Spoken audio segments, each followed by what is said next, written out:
नमस्कार बच्चों, आज मैं आपके सामने आरूढ़ पाठ्य पुस्तक के गद्य खंड से श्रम विभाजन और जाति प्रथा नामक पाठ बताने जा रही हूँ, जो कि बाबा साहेब भीमराव आम्बेडकर द्वारा लिखा गया है। बाबा साहब भीमराव आम्बेडकर मानव मुक्ति के पुरोधा बाबा साहेब अपने समय के सबसे सुपठित जनों में से एक थे।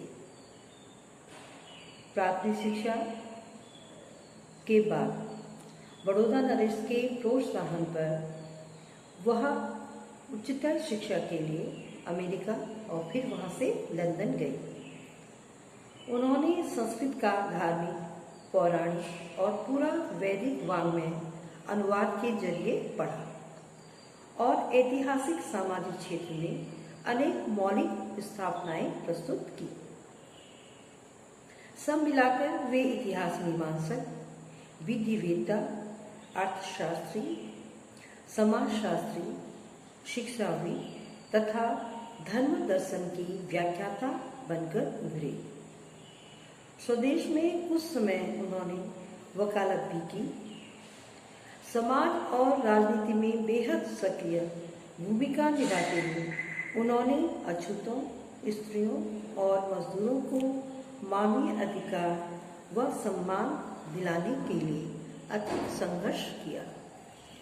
भारतीय संविधान के निर्माताओं में से एक डॉक्टर भीमराव आम्बेडकर आधुनिक भारतीय चिंतन में अत्यंत महत्वपूर्ण स्थान के अधिकारी हैं।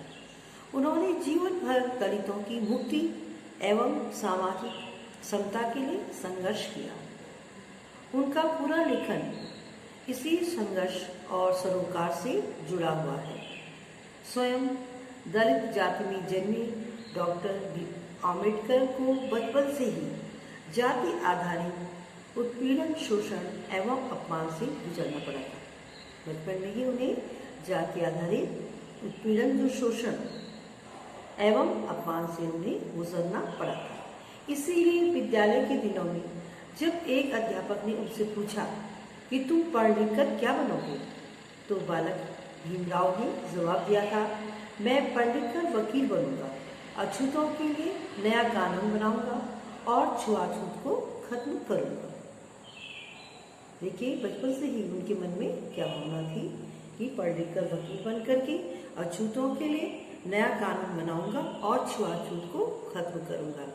उस बालक के मन में बचपन से ही कहीं न कहीं जाति संघर्ष को लेकर के कोई बात मन में आ गई थी। डॉक्टर आम्बेडकर ने अपना पूरा जीवन इसी संकल्प के पीछे झोंक दिया।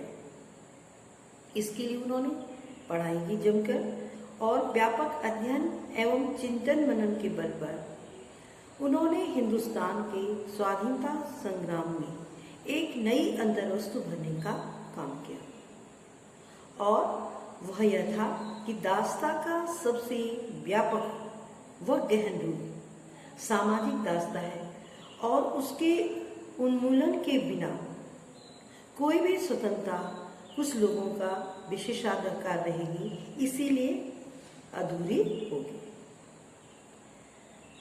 उनके चिंतन और जो रचनात्मक जीवन था, उसके तीन प्रेरक व्यक्ति थे, बुद्ध, कबीर और ज्योतिबा फुले। इन्हीं तीनों से उन्होंने प्रेरणा प्राप्त की। जातिवादी उत्पीड़न के कारण हिंदू समाज से मोह भंग होने के बाद वे बुद्ध के समतावादी दर्शन में आश्वस्त हुए और 1956 में वे 5 लाख अन्यायियों के साथ, अनुयायी होते हैं जो इनके पीछे बौद्ध धर्म के मतानुयायी हो गए। भारत के संविधान निर्माण में उनकी महती भूमिका और एकनिष्ठ समर्पण के कारण ही आज उन्हें भारतीय संविधान का निर्माता कहकर श्रद्धांजलि अर्पित की जाती है। उनकी समूची बहुमुखी विद्वता एकांत ज्ञान साधना की जगह मानव मुक्ति व जन कल्याण के लिए थी, और इसी बात को वे अपने चिंतन और क्रिया के क्षणों में बराबर साबित करते रहे। उनके अनुसार समानता, स्वतंत्रता और बंधुता ये 3 तत्व आदर्श समाज के अनिवार्यता होनी चाहिए। यह पाठ उन्होंने किसी सम्मेलन के लिए तैयार किया था।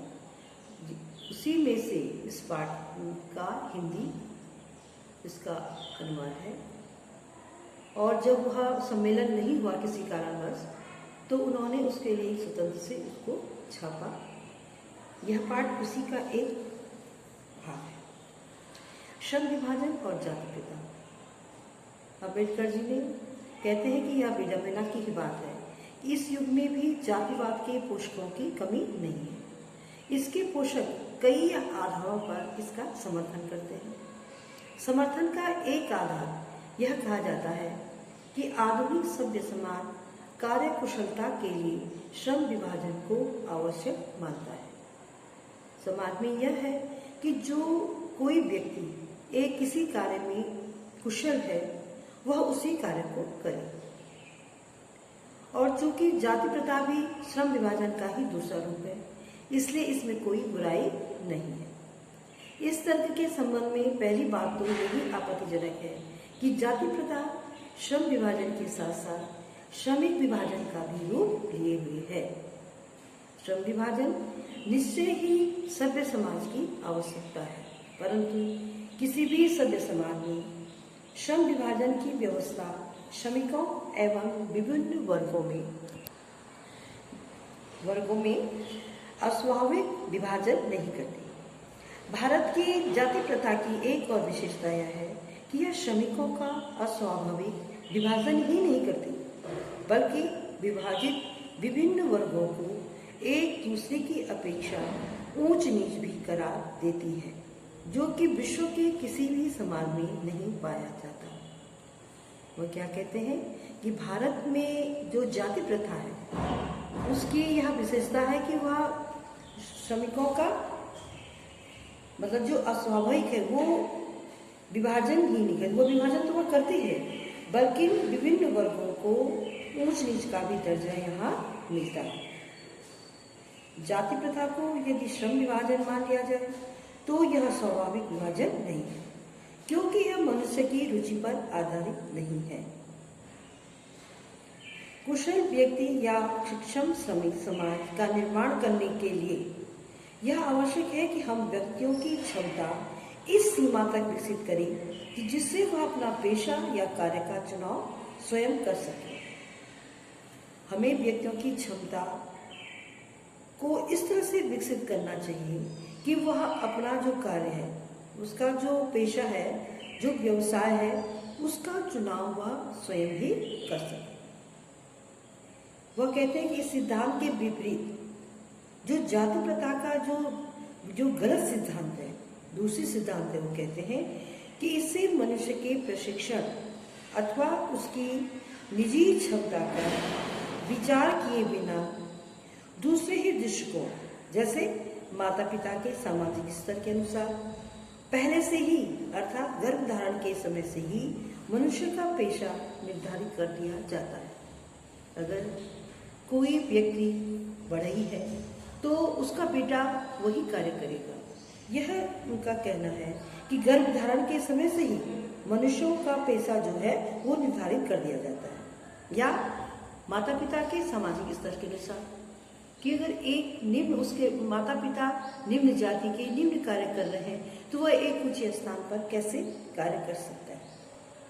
वह इसको जाति प्रथा की दूसरी सिद्धांत इस चीज को मानते हैं। जाति प्रथा पेशे का दोषपूर्ण पूर्व निर्धारण ही नहीं करती, बल्कि मनुष्य को जीवन भर के लिए एक पेशे में बांध भी देती है। भले ही पेशा अनुपयुक्त या अपर्याप्त होने के कारण वह भूखों मर जाए, भले ही उसको उस पेशे में कोई कारीगरी सिद्ध न हो, लेकिन फिर भी वह उस कार्य को करता रहता है, जबकि वह कार्य उसको सही ढंग से नहीं आता। आधुनिक युग में भी वो कहते हैं यह स्थिति प्राय आती है, क्योंकि उद्योग धंधों की प्रक्रिया व तकनीक में निरंतर विकास और कभी कभी अकस्मात परिवर्तन हो जाता है। जिसके कारण मनुष्य को अपना पेशा बदलने की आवश्यकता पड़ सकती है। और यदि प्रतिकूल परिस्थितियों में भी मनुष्य को अपना पेशा बदलने की स्वतंत्रता न हो तो इसके लिए भूखों मरने के अलावा क्या चारा रह जाता है। जब शुरू से ही किसी बच्चे को ये बताया जाएगा कि तुम्हें इसी पेशे को अपनाना है, इसी व्यवसाय को करना है, लेकिन कभी परिस्थितियां प्रतिकूल हो जाती हैं और मनुष्य यदि अपना पेशा उसको बदलने के लिए वो उसकी कोई इच्छा नहीं है, उसको ये स्वतंत्रता ही नहीं प्राप्त है, उसको ये अधिकार ही प्राप्त नहीं है कि वो अपना पेशा बदल सके, तो फिर उस व्यक्ति के आगे भूखों मरने के अलावा और क्या है, और कुछ रह ही नहीं जाता है।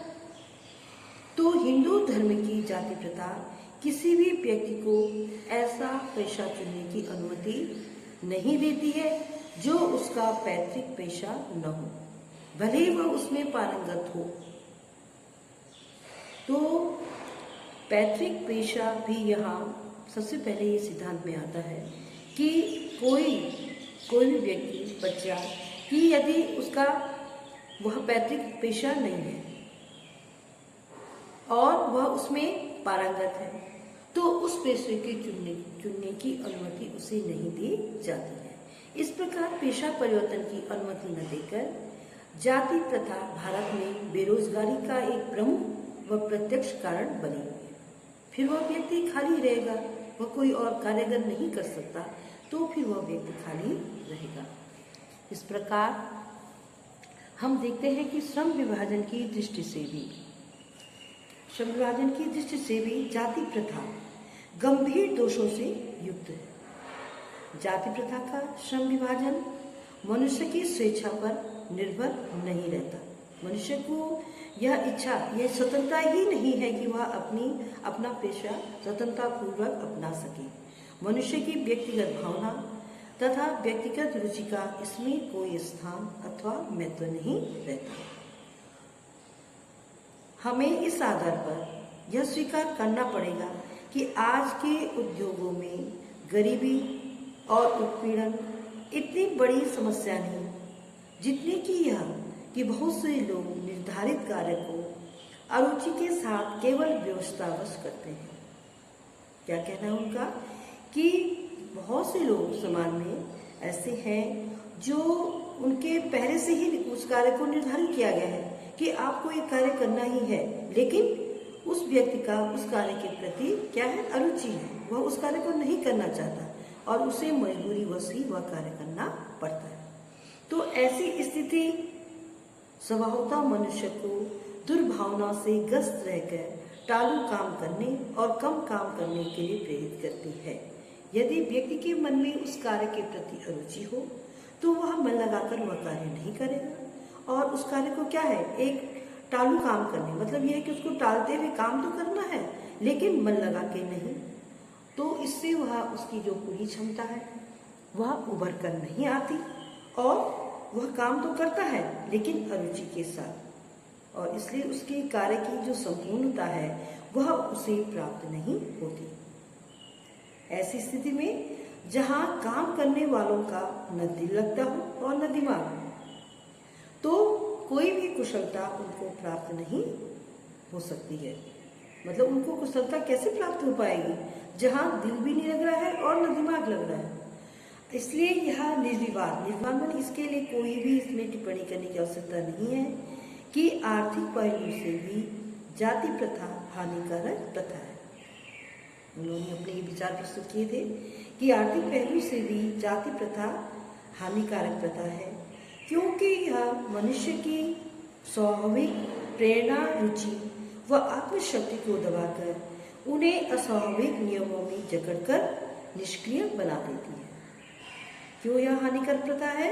यह मनुष्य की जो स्वाभाविक प्रेरणा है और रुचि है और उसके मन की जो शक्ति है उस कार्य को करने की, जिस कार्य को वह करना चाहता है, लेकिन वह कार्य जब उसे नहीं मिलता तो वह उसकी रुचि जब उसे दबा दी जाती है उसकी रुचि, तो वह क्या है, तो वह मनुष्य को ऐसे नियमों में जकड़कर निष्क्रिय बना देती है। बच्चों, मैं आगे का पाठ आपको कल अपने दूसरे वीडियो में बताऊंगी। आज यहीं पे पाठ में समाप्त करने जा रही हूँ।